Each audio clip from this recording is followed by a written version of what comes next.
Yes, thank you. My name is Jack Ogden. I'm from DCResponse. We are based over in Whitney. We are specialists in power protection, which is very relevant to keeping your business alive given the current climate. The country is running out of power, so it's very important that you are prepared in case the possibly inevitable will happen and the power will start to fall over. So I'm just going to go through 4 things today. What will actually happen to your business, or what can potentially happen to your business if you lose the power to it. How you can stop that happening. You can't stop the grid going offline, but at least you can prevent the disaster going further through your business than just turning the lights off. If you have spotted that there's a problem and you've decided to do something about it, how relevant is your protection that you've put in place? And how can you future-proof what you've done and basically make sure that your business is protected going forward for the next 3, 5, however many years in the foreseeable future.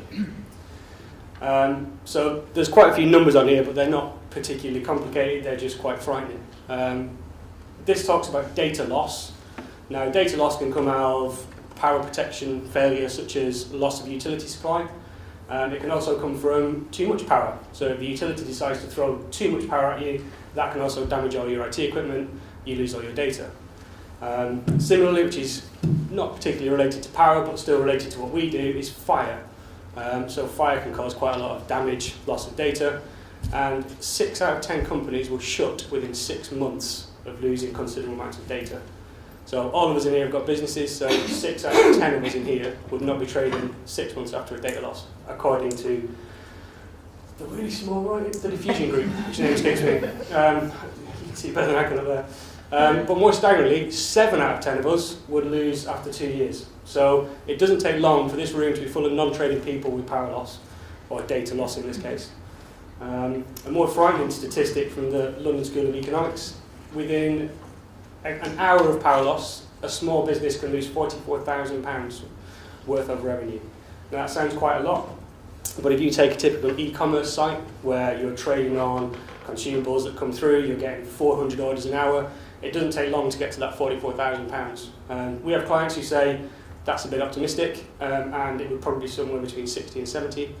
And some say, if we go off, we lose 10 to 12. But in my mind, losing 10 to 12 an hour is not that good either, really. So a lot of things, I suspect, with the professionalism in this room would be the PCs on your desk and the servers that you have all in your offices. So typically, any PC that you have that isn't a laptop and you turn it off, the switch will last for 0.017 seconds, which is an incredibly short space of time. The UK power system works on 50 hertz, which means one cycle, to take you back to GCSE physics, is 0.02 seconds. So even a blip in the UK power will turn your PC and your server off completely. It will kill it. Which, in the grand scheme of things, isn't necessarily a problem until you have antiquated IT equipment that then takes 20 minutes to turn back on again and doesn't like to talk to anything else like most of the kit that we have seen in some offices that does. You turn it back on, it takes a day to get it all started again. So yeah, never underestimate restart times, particularly with old servers that only have one power supply. They're very sensitive. Trying to point at that, so weird. So how can you protect your business moving forward? There's several ways you can do it. The easiest way from a power perspective is to break it into essential power and critical power. So you have your standard power in here, which is all just straight off the mains. There's probably not very much protection behind it. We then go into essential power, which you're allowed to have a break with, such as a generator, but then it will keep going for a considerable amount of time. You then have what we class as critical power, which in the event of a power outage from the mains will experience no loss of supply. So that's typically anywhere between 5 to 10 minutes. You can make it as long as you want, but from an economic perspective, once you get over 15, 20 minutes, move to a generator rather than a battery system. So don't worry, I see a lot of panicked faces. I won't explain how UPS works. Think of it as a big battery that just keeps things going. It's probably the easiest way of doing it. So what happens typically in a scenario if we were to protect this room in here, for example, is we would have a small UPS, which is uninterruptible power supply, and does exactly what the name suggests. So if the utility supply goes off, that would ride through and we wouldn't notice any change at all. Within 2 or 3 seconds, that would then signal a generator to start, hopefully outside, otherwise it gets very foggy in here. After about a further 10 seconds, generator starts, it's happy. Within another 5 seconds, the generator's taken over completely, and you can then run indefinitely. Most generator sets will typically come with about 8 hours runtime, but that's them running absolutely flat out. If you half the load, it's pretty linear, so you get double the time.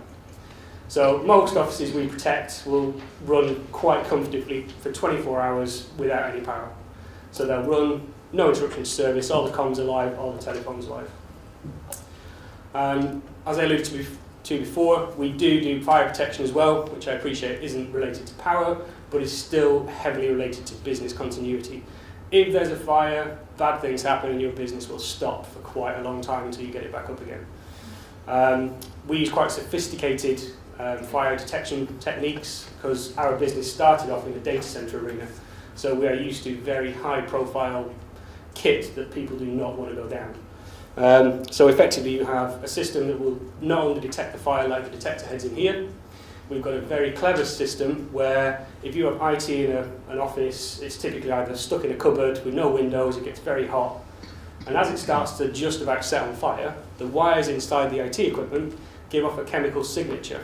And the aspirating detection, which I've alluded to, it senses that, it sniffs the air continuously, and at the time where the chemical signature is released, it will alert you and say, you are about to have a fire, go and open the door and have a look at it, which is incredibly helpful. You don't want to be called at 3 o'clock in the morning, it's actually burnt down. You'd rather be called at 7 o'clock the day before and say, go and have a look, something's going to go wrong.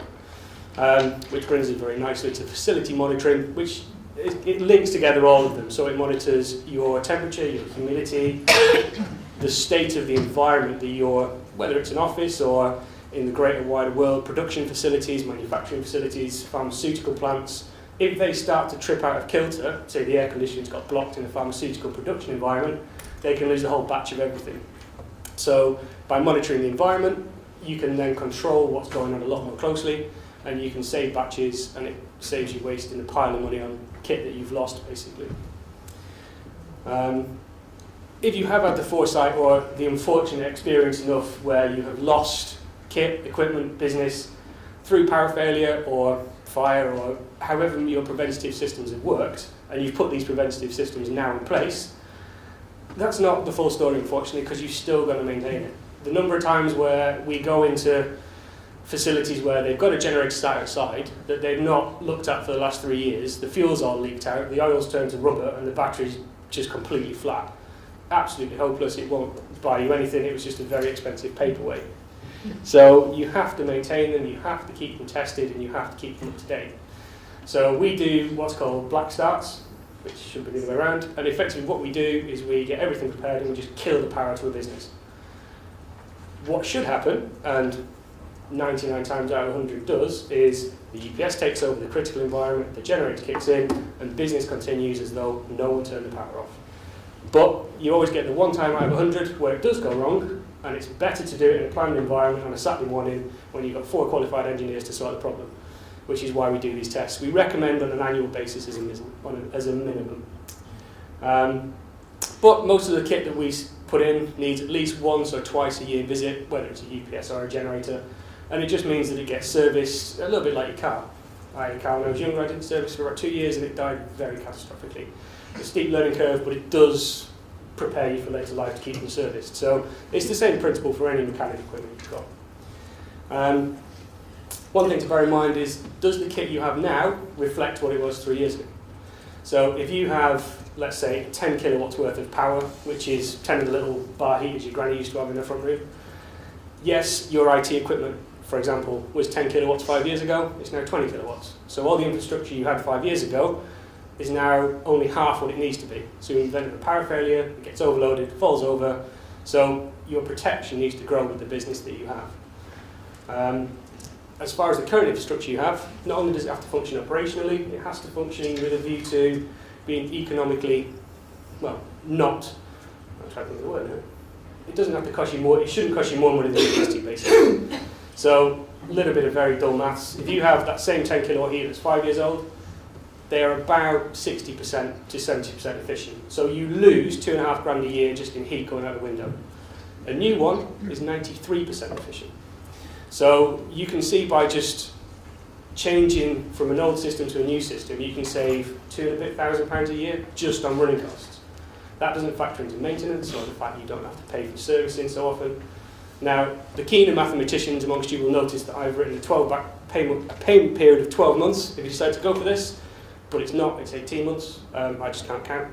So if you were to do it, if you spend £3,000 on a new system and it saves you £2,000 a year, you can see within a very short space of time it becomes very economically viable. And it's more efficient and it's more effective. So once you've decided to do all this great thing and you put all these power protection things in place, we then have to consider how you future-proof going forward. The national grid is becoming more and more susceptible and is getting more and more heavily loaded to a point where it will start to fall over. Unfortunately, it's not a question of when, it's a question of when, unfortunately. So we're probably all aware there's been commissioning now on a new power station, but that's going to take 18 years to come online.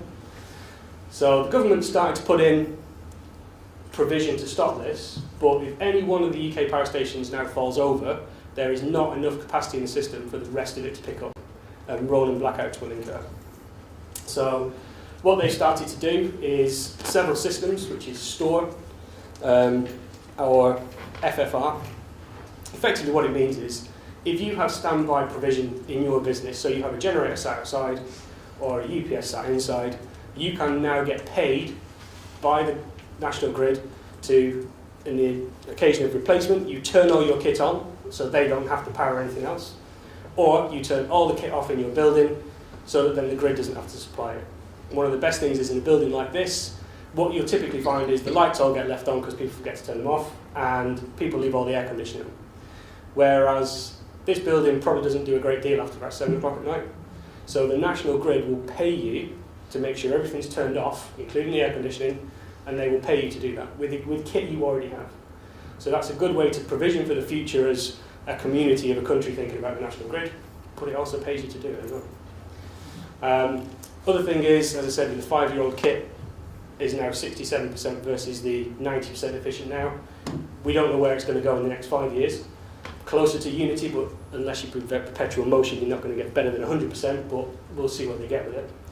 And then the other thing is just hardware thresholds.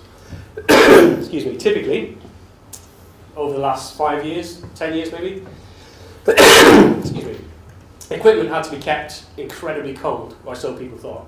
You walk into a little comms cupboard, people are trying to keep it at 18 degrees and everyone shivers. Now you keep it at 25 degrees. So the stress on the equipment is now a lot less, so it takes a lot of the anguish out of the equipment, and things fail less. So, well, that's the idea. Now my next slide says any questions, but I'm not going to do it because we're not allowed.